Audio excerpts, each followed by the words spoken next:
अनि मैले बच्चा बेलामा चाहिँ मेरो बजेले मलाई दुध किन्न पठाउनु भएको थियो, 50 रुपियाँ दिनुभएको थियो। म सानो थिएँ, जहिले नै यसो दुध किन्न मलाई नै पठाउनुहुन्थ्यो। दुध किन्न जाने बेलामा मैले एउटा बजै देखेको थिएँ।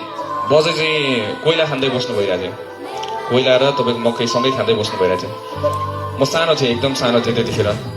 र मैले त्यतिखेर चाहिँ त्यो बजैले कोइला खाएको देखेर चाहिँ मलाई एकदम माया लाग्यो होइन। मसँग 50 रुपियाँ थियो। अनि मैले के भयो कि म अगाडि गएँ, पास भएँ।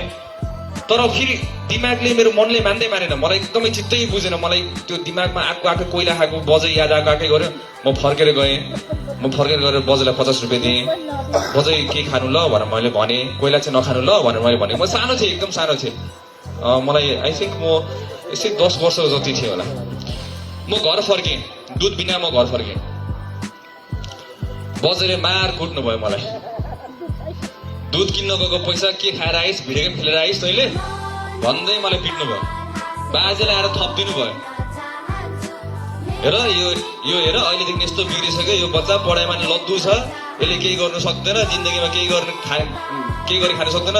छिमेकीको बच्चा हेर, छिमेकीको बच्चाले के भन्छ कति डिस्टिङसन हानिरहेछ, छिमेकीले यो गरिरहेछ, फल्लाको बच्चाले यो गरेछ, हाम्रो बच्चा हेर यहाँ बिग्रेर यस्तो भएछ, गएर 50 रुपियाँको भिडियो गेम खेलेर आएछ भनेर। म त्यतिखेर बुझेँ जब मैले बाजेलाई त्यो 9 क्लासपछि मैले भने, तपाईँ यत्रो गर्नुभयो, तपाईँले मलाई किन त्यतिखेर पिट्नु भयो भनेर मैले उहाँलाई सोधेँ। यो धर्म गरेको भनेर भन्नुभयो। जब मैले 9 क्लास पुगेपछि मलाई अलिक बुझ्नै भइसकेको थिएँ। म त्यतिखेर 9 क्लासमा त अलिकति ठुलै भइसकेको थिएँ र बुझ्नै भइसकेको थिएँ। धर्म त त्यो मान्छेलाई दिएर हामीले, जब मैले तपाईँहरूको यो 50 रुपियाँ मलाई बच्चा बेलामा तपाईँले मलाई यति नराम्रोसित पिट्नु भएको थियो बाजे, मैले अहिले बुझ्दाखेरि त मैले पढ्दाखेरि सेवा नै धर्म हो भनेर मलाई सिकाउँदैछ यहाँ। र मैले त्यतिखेर गरेको सेवामा तपाईँले मलाई पिट्नु भयो। मलाई यति नराम्रोसित पिट्नु भयो कि मलाई डाम बसेको थियो मलाई सानो बेलामा। त्यो पो धर्म रहेछ त भनेर मैले बाजेसँग झगडा गरेँ त्यतिखेर। बाजे र मेरो ठुलो डिस्कसन पर्यो धर्मको विषयमा। र मलाई कहिले पनि जहिले पनि जब म जन्मिँदाखेरिदेखि लिएर होइन हुर्किँदादेखि अहिलेसम्म यत्रो ठुलो भइसकेँ, तपाईँको धेरैवटा धर्म देखेँ। तपाईँको बुद्धिस्ट धर्म देखेँ, हिन्दू धर्म देखेँ, क्रिस्चियन भन्छ, मुस्लिम भन्छ, यहाँ त्यहाँ भनेर भन्छ।